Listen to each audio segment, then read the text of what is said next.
नमस्कार, मैं हूं श्री चंद्रशेखर। शिव शक्ति में आप सभी का स्वागत है। आज मैं एक बहुत ही मुख्य विषय पर बात करने आप सभी के सामने आई हूं।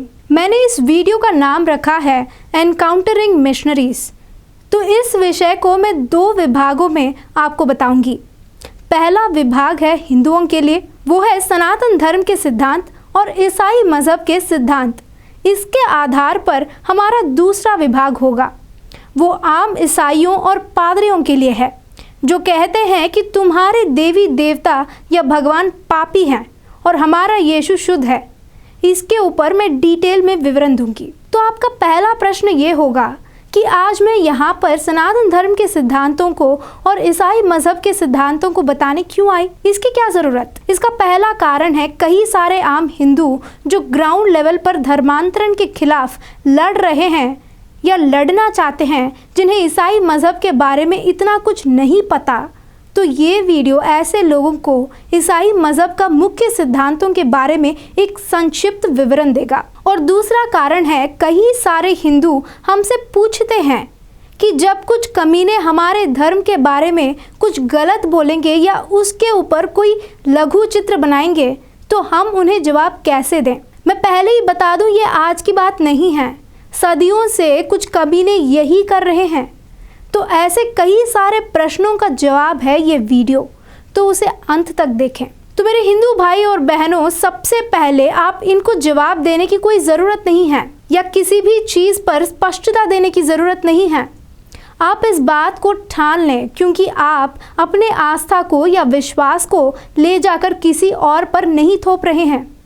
आप अपने घर में अपने आस्था को मान रहे हैं, अपने धर्म का या अपने भगवान का आराधना कर रहे हैं।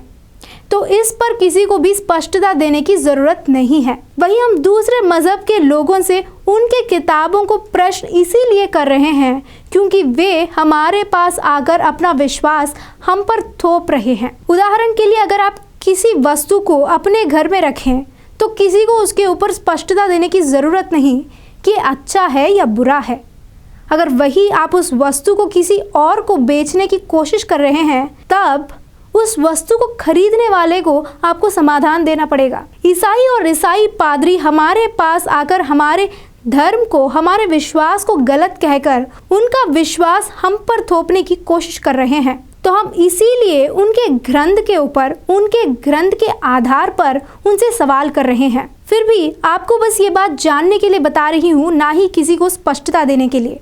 तो कैसे इन मिशनरियों का जवाब दें। हर धर्म या मजहब में कोर वैल्यूज़ या सिद्धांत होते हैं। ऐसे ही हमारे हिंदुत्व में ऐसे क्या सिद्धांत हैं, उन्हें पहले जानने की कोशिश करेंगे। पहला है, ईश्वर अवतारों को स्वीकार करते हैं। भगवान अनेक अवतारों को स्वीकार करते हैं। क्यों? क्योंकि दुष्ट शिक्षणा और शिष्ट रक्षणा के लिए। दुनिया में बुरे लोगों को, पापियों को सबक सिखाकर कई सारे अवतार स्वीकार करके सज्जनों, मासूमों को बचाता है। तीसरा है नवधा भक्ति, यानी भगवान को पाने के लिए इन 9 प्रकार के भक्ति मार्ग हैं। पहला है श्रवण, भगवान के कहानियों को सुनना। कीर्तन, उस भगवान के कहानियों का कीर्तन करना। स्मरण, निरंतर उस परमेश्वर का स्मरण करना। पाद सेवन, ईश्वर के चरणों का आश्रय लेना। अर्चन, मन वचन कर्म के द्वारा उस ईश्वर को पूजना। वंदन, भगवान के अंश के रूप में रहे माता पिता और गुरु आदि को नमस्कार करना। दास्य, ईश्वर को अपना स्वामी समझना। सख्य, उस परमेश्वर को ही अपना परम मित्र समझना। और आत्मनिवेदन, अपने आप को भगवान के चरणों में सदा के लिए समर्पण कर देना। चौथा है कर्म और पुनर्जन्म का सिद्धांत। दुनिया में सारे प्राणी कई जन्म अपने कर्म के हिसाब से लेते रहते हैं। पांचवा है, यह सृष्टि कई बार हुआ है, मतलब सृष्टि, स्थिति और लय यहाँ पहली बार नहीं हुआ है या अभी इसका ये आखिरी बार है। ये हमेशा से होता आया और आगे भी होता रहेगा, इसका कोई एंड नहीं है। अब छठवां सिद्धांत है, परमेश्वर सर्वव्यापी है, इसीलिए हम किसी भी रूप में उनकी आराधना कर सकते हैं। और भी 1-2 हो सकते हैं, पर इन 6 मुख्य सिद्धांतों के आधार पर ही हिंदुत्व खड़ा है। अब इनके आधार पर जितने भी हमारे ग्रंथ हैं वो स्वीकार योग्य हैं। तो अब आपके मन में एक सवाल उठ सकता है कि क्या इन सिद्धांतों के उल्लंघन करने वाली चीज़ भी हमारे धर्म में है? हाँ, हो सकता है। मतलब हमारे कुछ ग्रंथ कई बार पोल्यूट हुए थे। उनके पीछे कई कारण हैं। कुछ लोग अच्छा करने के लिए किए तो कुछ लोग बुरा के लिए। बुरा के लिए तो लोग करते ही हैं, पर अच्छा के लिए कैसे? मतलब एक व्यक्ति समाज को कुछ अच्छा संदेश देना चाहता है, अगर कोई अनजान आकर कुछ कहानी पका कर कहे तो ज़्यादातर लोग उसको स्वीकार नहीं करते। इसीलिए वो व्यक्ति बहुत ही प्रसिद्ध प्लेटफॉर्म को चुनकर उसके द्वारा अपना संदेश लोगों तक पहुंचाने की कोशिश करता है। उदाहरण के लिए रामायण में एक कहानी है कि न्याय के लिए एक कुत्ता प्रभु श्री राम के पास गया। अब कई गुरु और पंडित इसका खंडन किए कि ये वाल्मीकि रामायण में नहीं लिखा। ऐसे कई सारे कहानियों को रामायण में जोड़े जो असली रामायण में नहीं है, पर वे उन कहानियों के जरिए समाज को कुछ अच्छा संदेश ही देना चाहते थे। फिर भी वो जोड़ा गया कहानी ही है। और मुगलों से लेकर ब्रिटिशर्स तक कई सारे हमें ख़त्म करने के लिए, हमारे बीच वाद विवाद करने के लिए हमारे ग्रंथों को जलाए, कई बातें जोड़ दिए। और कई बार ये भी हुआ कि जो लोग उस मंत्र का या उस वाक्य का अर्थ नहीं जानते थे, वे उन ग्रंथों को अनुवाद करके उसका कुछ और ही अर्थ निकाले। अगर अब आप पूछेंगे क्या हम इन चीज़ों को ढूंढकर इनको खत्म नहीं कर सकते, तो मेरा जवाब है कि हमारा धर्म समुंदर की तरह है। लाखों किताबें हैं, एक से एक जुड़े हैं, तो ऐसी चीज़ों को पूरी तरह से खत्म करना संभव नहीं है। आदि शंकराचार्य जी और श्री रामानुजाचार्य अपने ज़माने में इनके ऊपर कई वाद विवाद के द्वारा प्रूव किए कि इन चीज़ों को हिंदुत्व से कोई लेना देना नहीं, ये हमारे सिद्धांतों के खिलाफ हैं और ऐसी चीज़ें भविष्य में भी होता रहेगा। तो हम इन सब पर ध्यान देते हुए कोई एक पॉइंट लाया, हमें इस पर समाधान देना है कहेंगे, तो कल एक और कमीना एक और पॉइंट लाएगा, ये ग्रंथ में ऐसा कहा है तो इसको समाधान देना है, उसको समाधान देना है।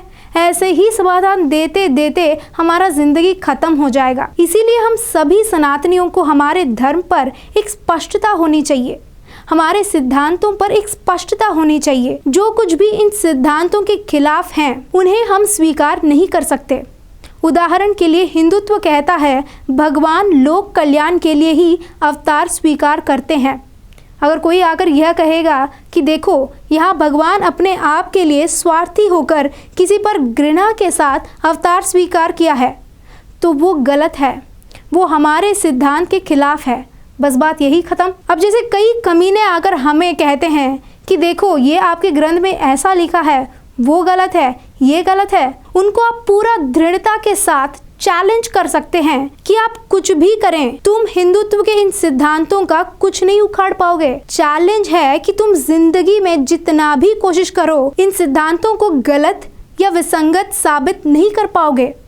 ये मेरा चैलेंज है। अब ईसाई मजहब का कुछ मुख्य सिद्धांतों को देखेंगे। इनका पहला सिद्धांत है यीशु ही खुदा है या यीशु भगवान का पुत्र है, ये इनका विश्वास भी है। दूसरा है यीशु मनुष्य के पापों को क्षमा करने अपना प्राण त्याग दिया। तीसरा है यीशु को मानने से स्वर्ग है और नहीं मानने से नरक है। चौथा है यीशु को मानने से चमत्कार होंगे और उपचार होगा, हीलिंग।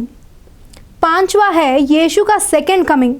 यीशु सेकंड कमिंग में कुछ लोगों को हमेशा के लिए स्वर्ग या नरक में डालेगा। छठवा है इनका खुदा सर्वव्यापी नहीं है, ये स्वर्ग में कई कुर्सी के ऊपर बैठा रहेगा, तो इसीलिए पृथ्वी के ऊपर लोग मूर्ति पूजा नहीं करना है। यहोवा या यीशु को ईसाई परमेश्वर या ईश्वर कहकर संबोधित करते हैं, वो बिल्कुल गलत है। कैसे ये खुदा परमेश्वर कहने का लायक नहीं है, इसके ऊपर मैं एक वीडियो बनाई, आप इसे इस चैनल पर देख सकते हैं। और सातवां है सृष्टि एक ही बार हुआ है, यही पहली बार है और यही आखिरी बार भी है।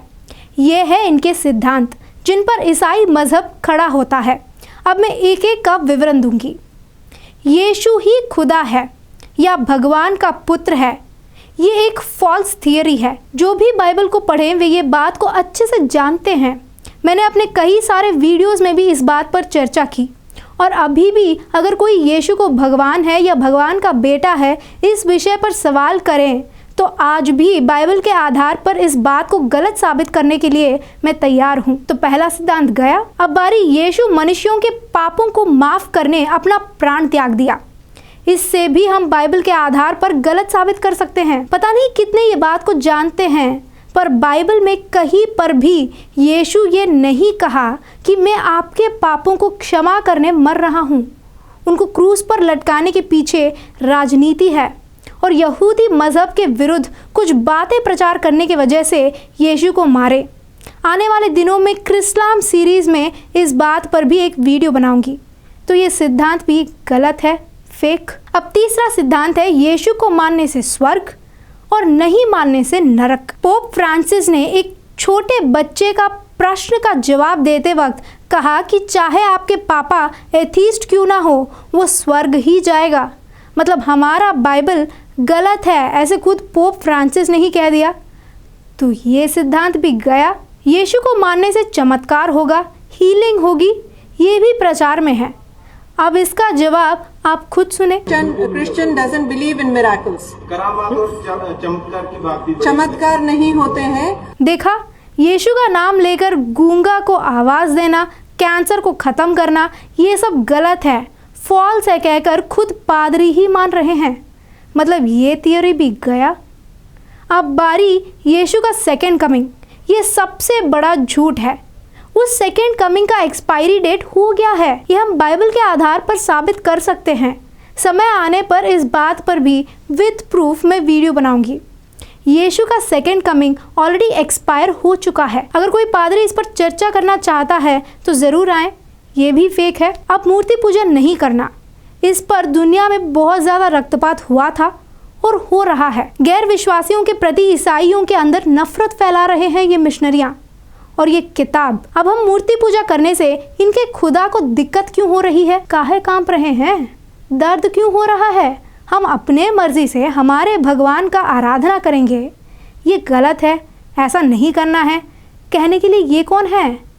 तो इसीलिए ये दुनिया और देश के लिए हानिकारक है। सृष्टि एक ही बार हुआ, ये साइंस और तर्क के विरुद्ध है। जैसे बिग बैंग थ्योरी, साइंस भी हिंदुत्व का सृष्टि सिद्धांत को ही मान रहा है। तो इसी से हमें पता चलता है कि ये साइंस का विरुद्ध है। ये है ईसाई मजहब का कोर वैल्यूज या सिद्धांत। यीशु भगवान है या भगवान का बेटा है, झूठ है। यीशु मनुष्यों के पापों के लिए प्राण त्याग दिया है, ये झूठ है। यीशु को मानने से स्वर्ग है या नहीं मानने से नरक है, वो सिर्फ बातें बोलने के लिए सच नहीं है। यीशु को मानने से चमत्कार होंगे, हीलिंग्स होगी, धोखा है। यीशु का सेकेंड कमिंग एक्सपायरी डेट हो गया। मूर्ति पूजा मना है, देश और दुनिया के लिए हानिकारक है। सृष्टि सिर्फ एक ही बार हुआ है, ये तर्क के आधार पर नहीं है। गए ना, सारे सिद्धांत गए, टाटा बाय बाय। अब सबसे मुख्य सिद्धांत है यीशु पापियों को बचाएगा, उनको मानने से पापों का क्षमा करेगा। ये भी तर्क के विरुद्ध है। अगर इस सिद्धांत को दुनिया के किसी भी संविधान में लिखेंगे तो आज सारे रेपिस्ट, मर्डरर्स सब अपना अपना गलती मानकर सॉरी कहकर आराम से चले जाएंगे। यह है ईसाई मजहब का सिद्धांत। सारे पादरियों को मेरा एक सवाल है, अगर मैं किसी की हत्या करके फिर यीशु को अपना रक्षक स्वीकार करूंगी तो क्या यीशु मेरे पाप को क्षमा करके मुझे स्वर्ग भेजेगा या नहीं? देखते हैं कितने पादरी इसका जवाब देंगे। एनकाउंटरिंग मिशनरीज का दूसरा विभाग में फिर मिलेंगे। जय श्री राम।